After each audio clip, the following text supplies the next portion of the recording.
Welcome to the Love Lab Podcast, a safe place to get real about sex. Whether you're a man, woman, single, or couple, this is the show for you. We are your hosts, Kevin Anthony and Céline Remy, and we are here to guide you to go from good to amazing in the bedroom and beyond.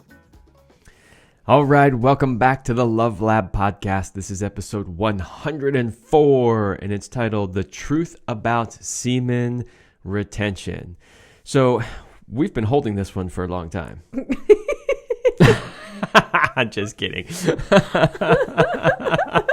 No, but this is a subject that comes up pretty frequently.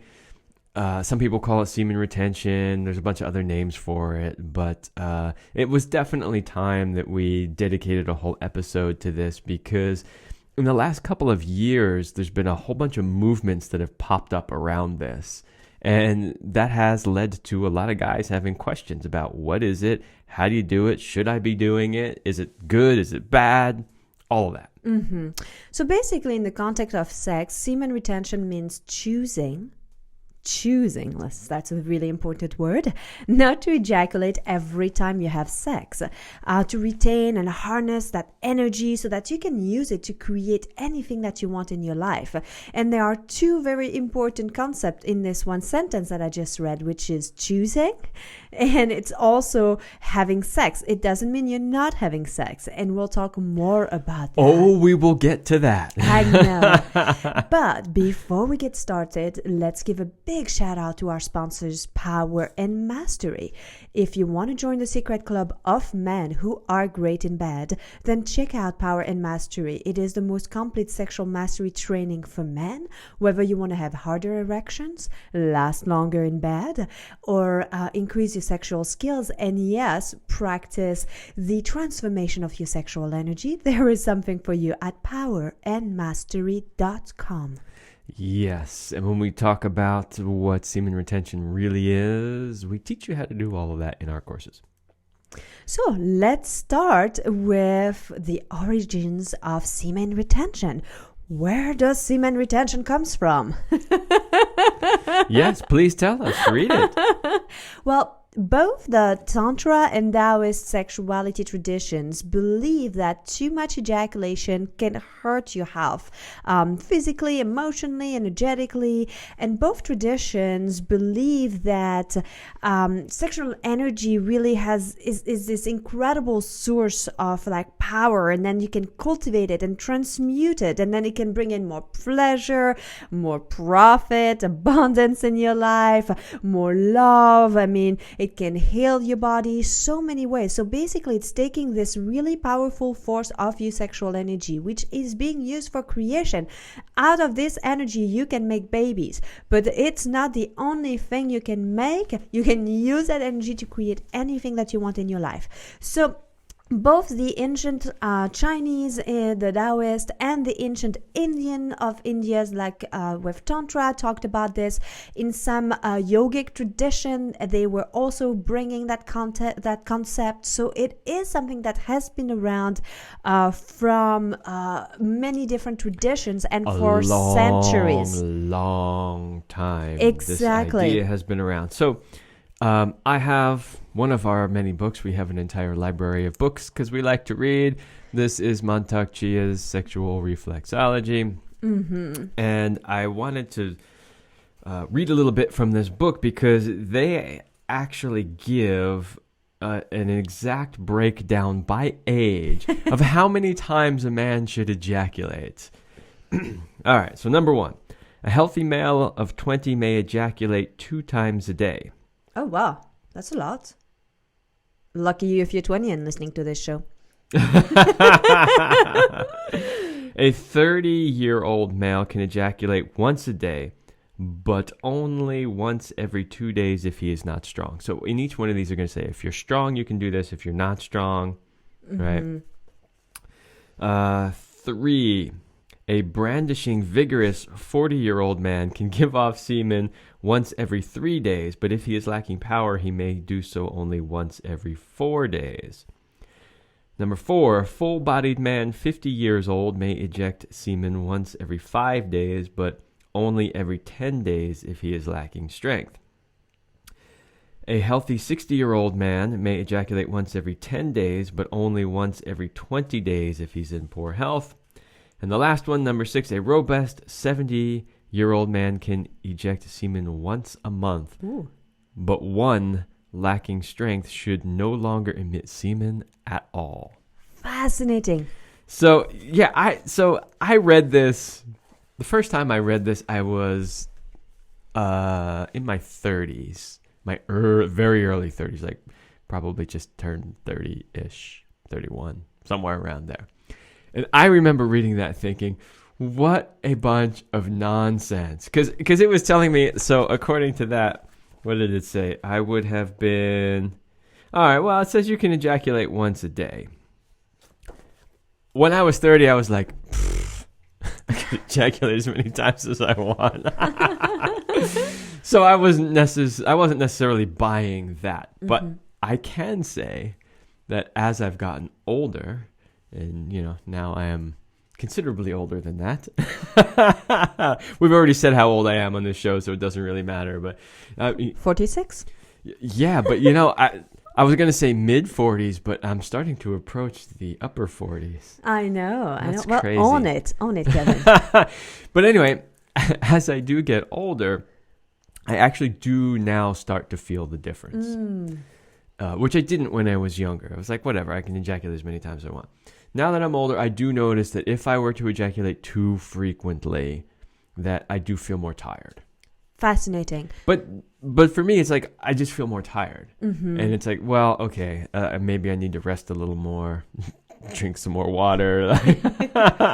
So one way that I tell people to figure out what's good for them, because these are guidelines and not everyone abides by them. I always tell them to simply just masturbate every single day without ejaculating, and then basically notice the day that comes when you're like, I must ejaculate. Because I know I'm not a guy, so I'm really counting on Kevin right now to give me the real life examples.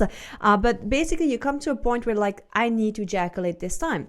And maybe it was 4 days in, maybe it's 5 days in, maybe it's 7 days in or 10 days in. And that's basically giving you that every 10 times that you have sex, you can ejaculate if you waited 10 days before needing to ejaculate. Yeah. And there's a bunch of important caveats, which we'll get to as we go.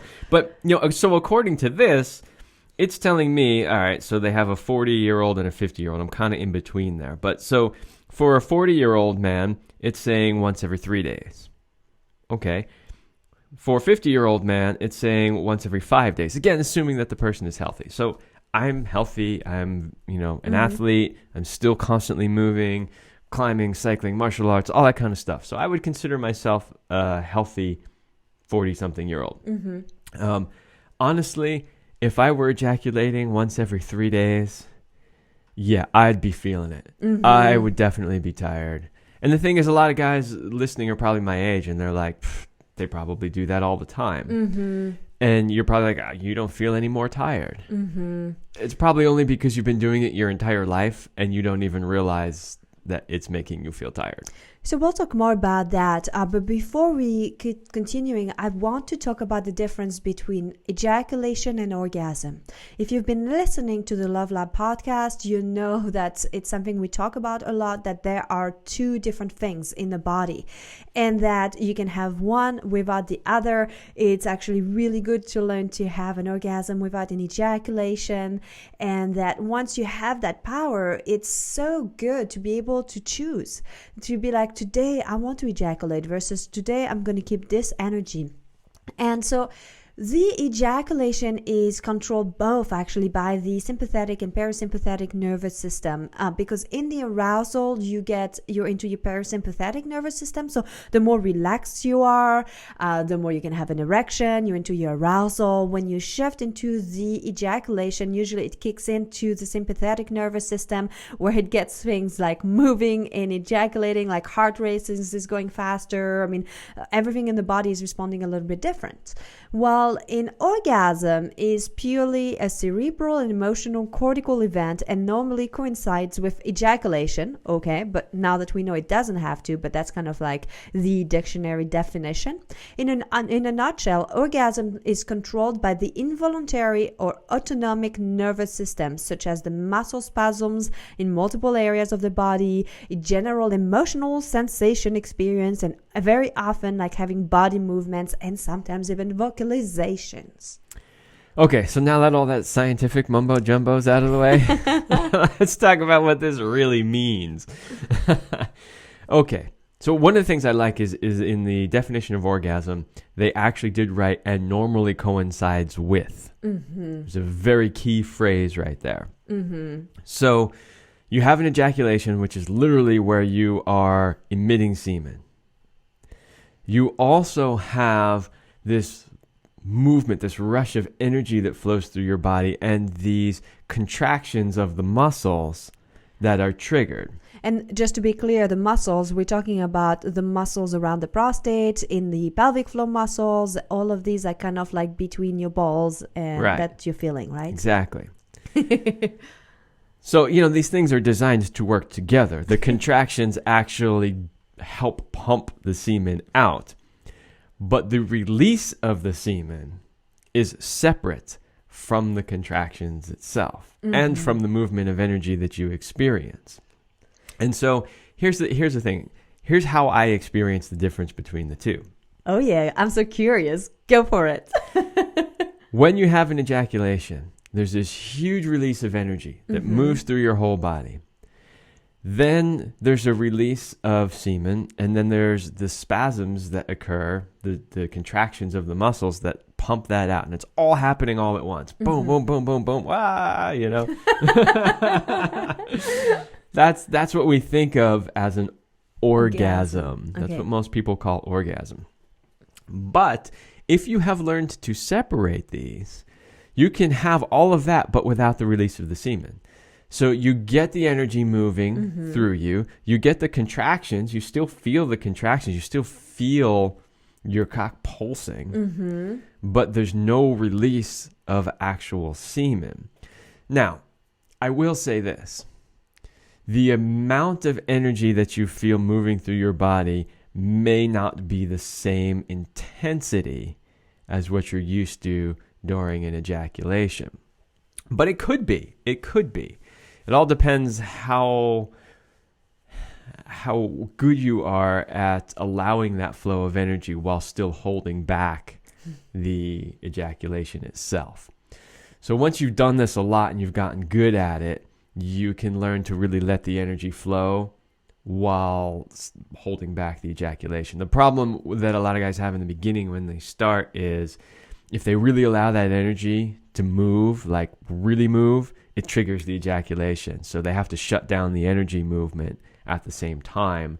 Otherwise, they're going to ejaculate. So with the beauty, and we'll talk about this under benefits more later, but the beauty is, one, of course, you can last as long as you want, so you can keep making love for as long as you want, but you get to have a bunch of them. Like, if a intense ejaculation, as far as orgasm rates on a scale of, say, 10, maybe they're somewhere between 6 and 8 on the non-ejaculatory, but you just keep having them. And they do tend to build a little similar to a female orgasm. As you have more of them, they tend to build in intensity. It will kind of do that too. So it's just a super cool experience. And then you get to choose whether or not at the end you want to end in a giant explosion or not. That was a fantastic description there, Kevin, because it is the biggest question that every client comes to and always asks. And having the experience, having this in your body, you can really describe it. And I think it gave a good understanding to our listeners. So one of the points that we really want to bring to you that it is okay to not ejaculate every time you have sex. And that's probably the biggest hurdle that you're going to come up with or against. It's to bypass your addiction to your ejaculation and to be okay with having having sex that doesn't end in ejaculation, because you've trained yourself to go from a point A to point B with a certain result your entire life, and then you're starting to do something different. You're like, oh, it doesn't feel the same, so therefore it's not as good.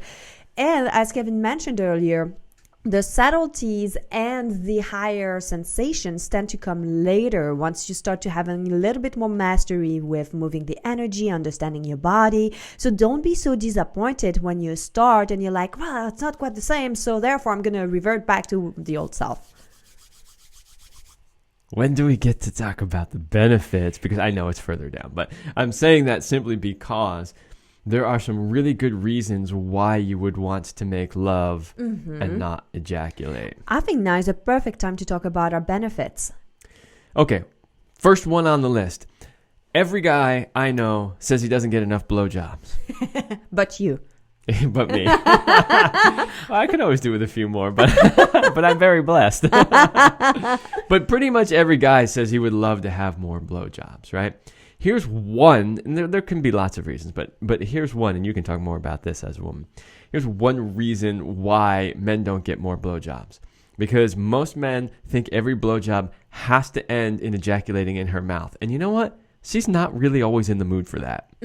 Or just have to ejaculate every single time. And sometimes you just want to suck dick and be like, this is a 3 minutes little joyful thing that you're doing, and then moving on.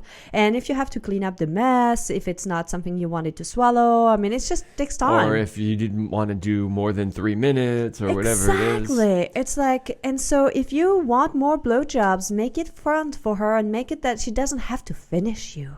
Exactly. How many times, if we had a penny for every time we've heard a guy say, you got me started, now you got to finish me, you know? It's like, that is old, archaic thinking. And that's really because they haven't mastered moving the energy, feeling that through their whole body. So here's one of the things that I love about not ejaculating, whether it's from sex or from a blowjob. I'm going to start with using the example of a blowjob. So, like, you know, let's say it's the middle of the day, and you're like, hey, how about a quick little blowjob? Of course. You know, 3 minutes, 5 minutes, 7 minutes, whatever, however long it is, it really gets my energy moving and flowing.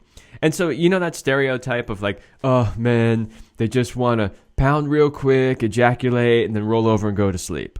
Well, where does that stereotype come from? It's because they ejaculated and now they feel tired, and so now they just want to close their eyes and nap because they just released all that energy. One of the beautiful things about, you know, the midday blowjob is like 5 minutes of that, and I'm like, my energy's moving. I'm like, yeah, all right, let's get on with the rest of this day. And that is one of the benefits of semen retention. You have an increased vitality, increased clarity, like of mind, like how you think. For a lot of men, it gives them a boost in their confidence because, again, it's about having the ability to choose when or if you want to ejaculate. And it gives you this sense of like being a powerful man. I do want to say that I think it will improve your sex life because it changes how you approach sex.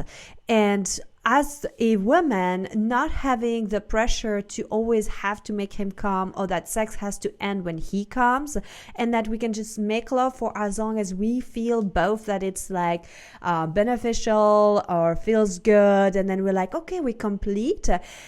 I wanted more. If I felt that you were very needy, that something had to happen for you every single time, I would most likely have less sex with you. You know, and there's this thing too as a guy that, you know, if when we start making love, I already tell myself, you know what, I'm not going to ejaculate today. It's actually easier to not ejaculate. So if I go into it thinking, oh, today's the day. Because I'm focusing on it more and because I know that that's the end goal that I want to get to, it's actually harder to hold back. So one of the good things about practicing semen retention is if you know going into a lovemaking session that you're not going to ejaculate, then it's actually easier for you to hold it back, which means you can make love longer. Mm-hmm. And we have talked about this in practically every episode we have done. Mm-hmm. But the stats show most average men ejaculate from either 3 to 5 in one study, 5 to 7 minutes in another study. The average woman orgasms in 20 to 30 minutes, right? So here's another huge benefit of semen retention, or just basically separating your orgasm from your ejaculation, which is that if you can do that, you can take your woman to orgasm almost every time. I say almost because sometimes, there's a lot of complex things happening here with the woman. And maybe she's got something going on. So it's not your fault or your responsibility, one, to either give her one or if she doesn't have one. Mm-hmm. But just know that at least you are able to go as long as she needs. Mm-hmm.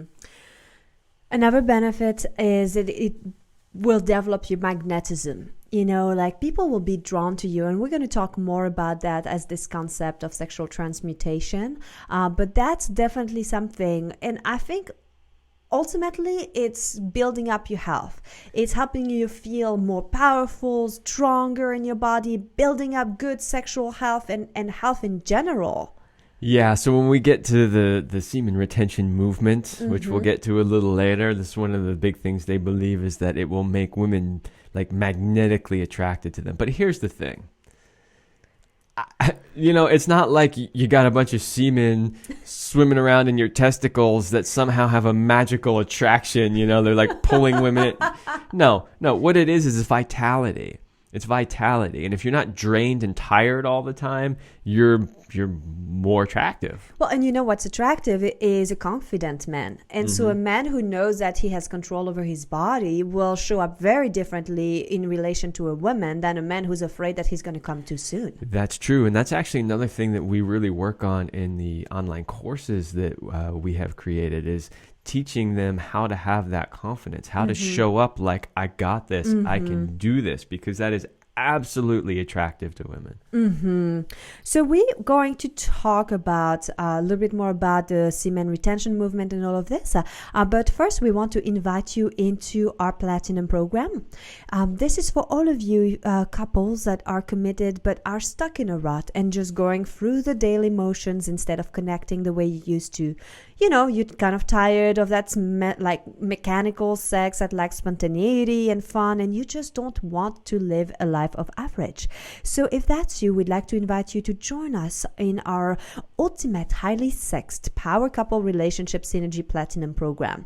So if you give us 90 days, we will help you bring the passion back between the sheets and be synced up sexually so that you can thrive with more purpose and passion in life. So to find more about our program, go to CelineRemy.com/passion. Okay, so we're talking about all of this semen retention stuff. Mm-hmm. And again, it's a topic that has really been popular lately, which is one of the reasons why we're talking about it, because we get asked about it a lot. There are two primary, I guess you could call them movements, sort of. Ideologies that are very common right now. One is NoFap, and the other is the semen retention movement, which we mentioned earlier. So we thought it would be important, because we get so many questions about it, to tell you what each one is and explain the differences. So do you want to start with NoFap? Yeah, so NoFap, generally speaking, describes an extended period of time that a man chooses to go through where he doesn't watch porn, masturbates, or have sex. So he's basically abstaining from any sexual activity of any kind, whether with himself or a partner, with the goal in mind to reset his sexual response system and come back to his own internal power. Okay, cool. NoFap is basically saying no to all sexual things for 30 days or more. There's forums where people meet and help each other. And it's to shift that focus. A lot of guys experience they have trouble with porn and watching it too much or having trouble with their erection. So that's what leads them to want to try NoFap, because they're that's going to help them to get back in touch with that part of themselves. It's kind of like quitting cold turkey, Exactly. Well, semen retentions is different because it says yes to everything sexual. It's like, do it, have fun with it, enjoy it, let it inspire you and be in your life, but simply stop from ejaculating every time you masturbate, and use that energy to fuel it for the creation of your life. Yeah, so let's be clear here. So you didn't, that last bit wasn't about the semen retention movement, because that's something different. What you were comparing and contrasting were the ideology of NoFap versus what we're talking about when we say semen retention. So when we say semen retention, it's like, yeah, have all the sex you want, masturbate all you want, just don't ejaculate every single time. Yes, and I think that's very different. It is. And specifically with NoFap, they're looking at it from the point of view of primarily somebody who's struggling with porn addiction or sex addiction or something like that. And it's exactly kind of what you read, which is like this reset. It's one of the things they often tell you, when you're dealing with any addiction, really, is to not do that thing that you're addicted to. Well, and I think we should be careful with the term addiction. We did a whole episode on that, and saying that really it's not so much the addiction, that it is more a lack of connection. So that's... If you haven't listened to that and want to hear more about that, go to the episode on Is Porn Addiction Real? Yes. Yes. So we're not really getting into that, but I wanted to make sure that was clear about sort of what the intention behind the NoFap people were. So you had this really fun article that you found online to describe really what those things are. So why don't you read what you found? So, you and I, we've been familiar with semen retention for a long time and have practiced this for decades. And I was, NoFap kind of came into my awareness more recently, and we did an episode where we talked about that as well.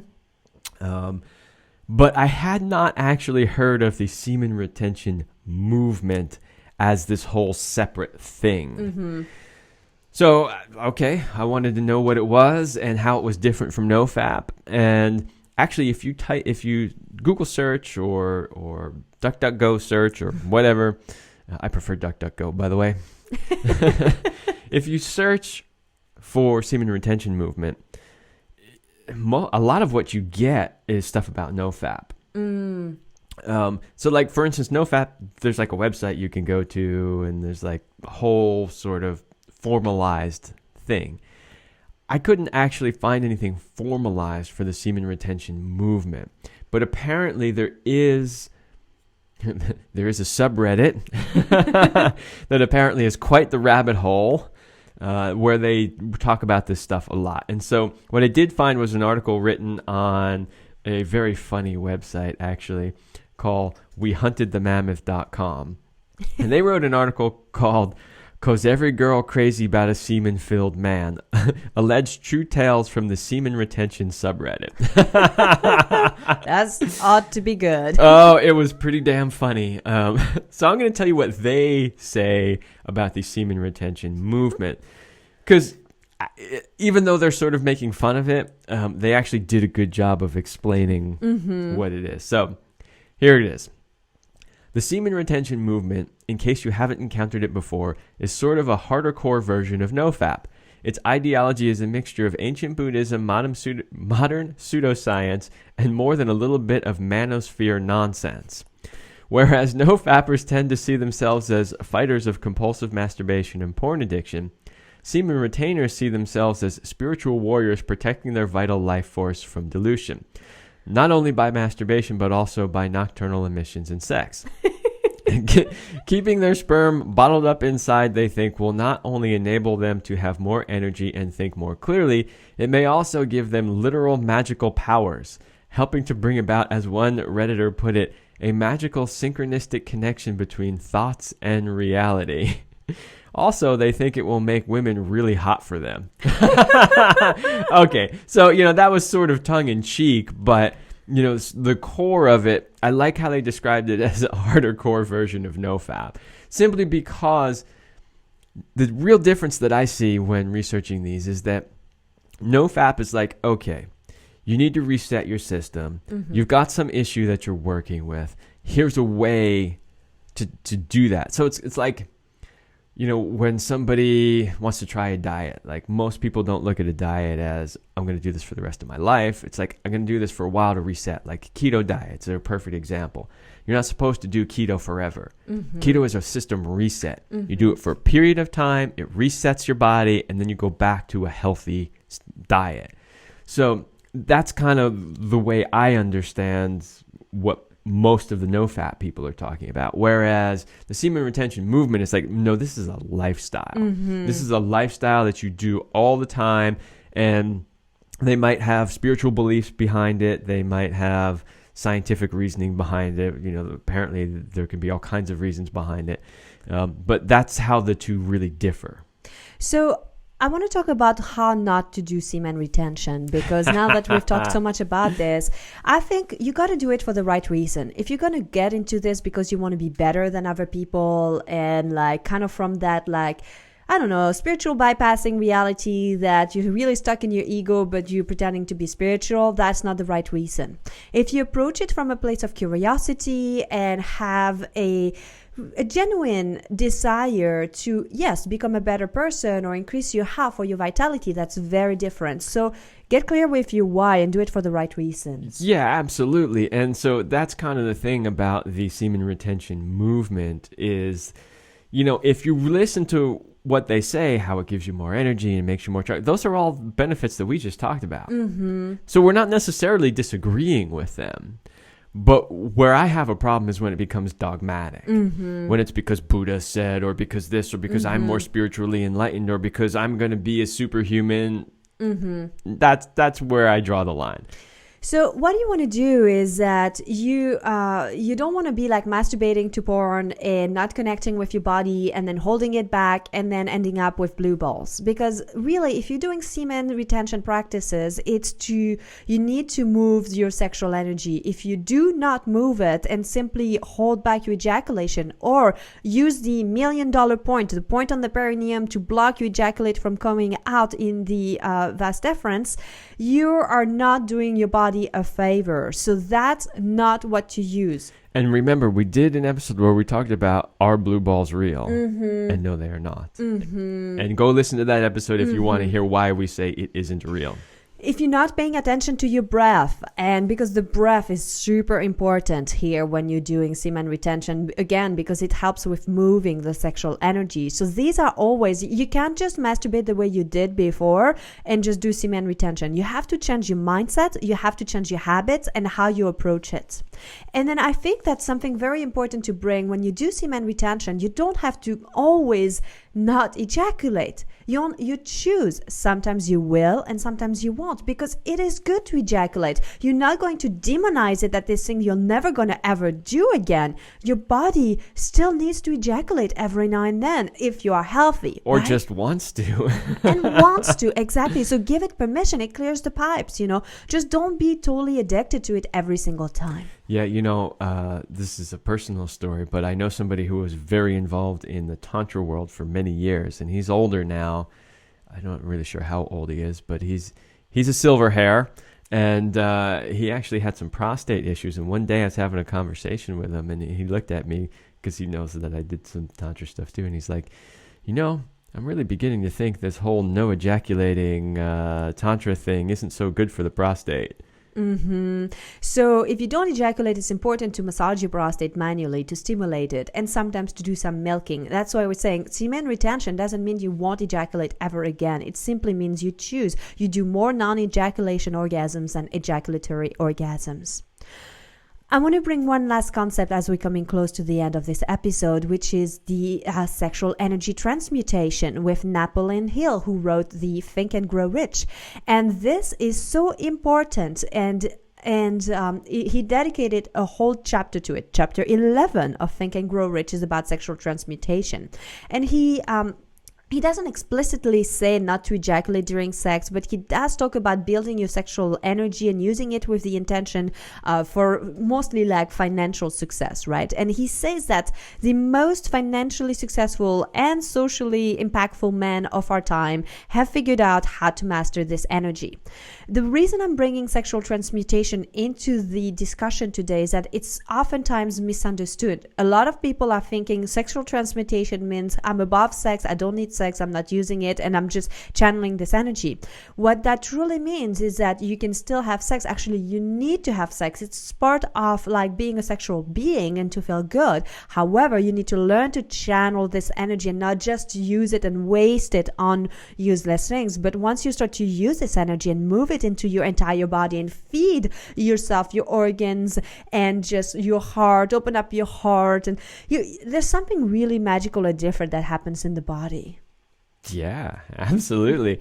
And that's, we kind of hinted at it in the benefits, but yeah, that idea that you can really harness and utilize that energy and feel it flowing through you. You feel like super powerful, right? And then you can take that out and use it in other ways in the world. So we talked about what it is and the different movements and why you would want to do it and all that. The only thing we haven't really talked about is how to do it.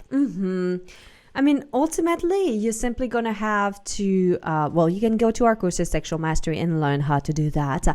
Or you can start on your own with masturbating and choosing not to ejaculate, going high and low on your arousal scale, bringing yourself up and down, and then stopping without having an ejaculation. And that's the first step. That is absolutely the first step. And our Master Your Ejaculation program teaches you this exactly step by step, how to do it. I mean, you can find some resources on the internet too if you really want to. But you got to start somewhere, and that's the first place to start. And then I also want to bring in that it's important for every woman, if there's any woman who listen to this show today, or if you have a partner, that she's on board, because women will sometimes will link their self-worth with their ability to make you ejaculate. And so if you are in a partnership, it's very important to have a conversation with her to let her know that you're practicing semen retention, moving the energy, and that it doesn't mean that you're not satisfied sexually, and that's also asking for her support in not just pulling the energy and drawing it out of you. Yeah, this is one of those sort of self-fulfilling downward spirals, right? So some women, and this really is true, some women do tie their self-worth into their ability to make a man ejaculate. It makes them feel powerful. They have control over the situation. Like, look how good they are. The problem is you're training him to be an early ejaculator, which means then you're not going to be satisfied, right? So it's like you think you're doing something good for yourself, but what you get back in return is dissatisfaction because of what you did, basically. So yeah, it's not a good cycle to be in. So it's really important, as you said, that she's on board. And trust me, ladies, if you're listening, if you can support your man in this and help him develop this ability, you are going to get more orgasms in return than you could ever count. So what are you doing still listening? Go now, masturbate and start learning how to not ejaculate every single time, or go to Sexual Mastery, powerandmastery.com, and will guide you how to do it. Absolutely. All right, that's all the time we have for this episode, and we will see you next week.